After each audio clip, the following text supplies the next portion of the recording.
ராமநாதபுரத்தில் பெய்து வரும் தொடர் மழையால் சுமார் 1500 ஏக்கர் பரப்பளவில் பயிர் செய்யப்பட்ட மிளகாய், வெங்காயம், சோளம் உள்ளிட்ட பயிர்கள் நீரில் மூழ்கி சேதமடைந்துள்ளன.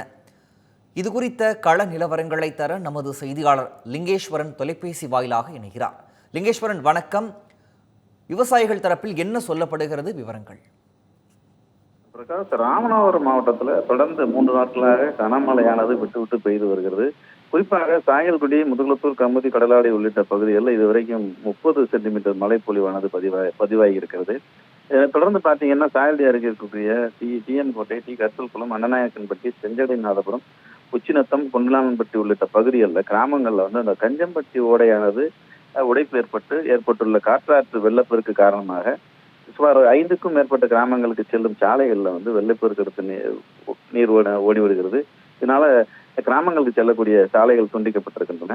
மேலும் பார்த்தீங்கன்னா அந்த கிராமங்கள்ல இருந்து அன்றாட அத்தியாவசிய தேவை பணிகளுக்காக வெளியேறி செல்ல முடியாத நிலை ஏற்பட்டுள்ளது. இதனால அந்த பகுதியில் இருக்கும் சில கிராமங்களுக்கு போக்குவரத்து பெரிதாக பாதிக்கப்பட்டுள்ளது.